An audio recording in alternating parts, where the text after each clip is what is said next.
Bon dimanche tout le monde, ici Marc-André Ferguson. Nous sommes live à l'hôtel Paris sur la Strip à Las Vegas. Je suis avec mes collègues Dominique Bourget et Mathieu Marano. On va vous entretenir de ce qu'on a déjà vu aujourd'hui parce que le dimanche, c'est la journée où la plupart des manufacturiers font des conférences de presse pour vous présenter les produits qui seront qu'on va pouvoir voir sur le floor à l'exposition à partir de demain, mais au moins être capable de se faire une idée de ce qui va être assez excitant à voir. Par exemple, il y a Avid ce matin qui a lancé une promotion un peu pour contrer les nouvelles que Apple va sans doute nous présenter mardi soir. Donc, il y a maintenant une offre de cross-grade, c'est-à-dire que si vous possédez déjà une suite Final Cut, n'importe laquelle, vous pouvez bénéficier d'un rabais substantiel sur Media Composer 5.5 qui sera 995 US au lieu du prix régulier qui est un peu plus de 1600 $.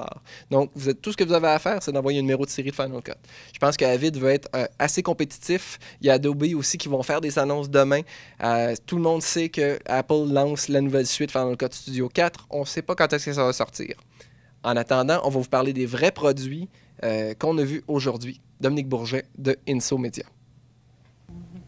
Alors, bonjour tout le monde, Dominique Bourget de la compagnie Inso Media. Je vais vous parler aujourd'hui des nouveautés au niveau de AGIA. On nous a fait une présentation tout à l'heure, beaucoup de nouveautés très intéressantes, dont les convertisseurs. Les convertisseurs, on a annoncé le FIDO avec des nouvelles connexions Fiber, donc le ST et le SC qui étaient très en demande. Au niveau du i5, on nous annonce du HDMI en Fiber aussi, donc convertisseur de HDMI à Fiber pour l'extension du HDMI à plusieurs kilomètres. On a aussi annoncé le FS2, qui est la suite logique du FS1 qui était si populaire. Donc, on ajoute maintenant le FS2 va avoir 2 canaux et option fibre, HDMI, des potentiomètres au niveau des ajustements et une extension possible Dolby Digital pour encoder et décoder du Dolby. Donc, vraiment intéressant pour dans les environs de 5 000 $. Au niveau acquisition, le Keypro Mini, demain matin, vous allez pouvoir voir qu'une nouvelle version est disponible, la version 2.5 pour le Keypro Mini, qui vous ajoute quelques fonctions. Et aussi, on nous a présenté le match parfait du Keypro Mini avec la Epic. Donc, vous pourrez regarder, c'est vraiment, vraiment intéressant tout ce qu'on peut faire avec la Epic pour avoir on peut dire qu'on fait des proxys avec le Keypro Mini pour être capable de visionner rapidement ce qu'on a tourné en 4 ou 5K. Ensuite de ça, au niveau de l'édition, votre Kona 3G que vous avez peut-être acheté dans les derniers mois va devenir demain matin 4K. Donc, très intéressant avec la version 9 qui sera disponible demain matin. Deux inputs, 2 outputs au niveau qui vont être comme mis en dual link 3G pour faire du 4K. Donc, ça va être très intéressant. On ne sait pas encore les logiciels qui vont être utilisés pour ces fonctions-là. 2 prototypes qui nous ont été annoncés également. On n'a pas de date de livraison.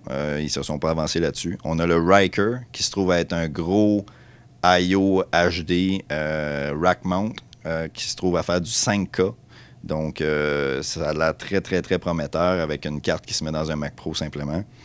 Et aussi, ce que je crois qui va être très, très, très populaire, c'est le Phaser. On s'attendait tous à une unité de input-output en Thunderbolt. Donc, c'est le cas. Une espèce de I/O Express Thunderbolt qui peut avoir 8 unités branchées en série. Donc, on peut avoir une possibilité de 8 entrées, 8 sorties sur un laptop, simplement. Donc, très intéressant de ce côté-là. Donc, ça met un petit peu, ça met fin à nos nouveautés. Vous pouvez nous suivre toute la semaine pour en avoir plus de détails sur ces produits. Merci.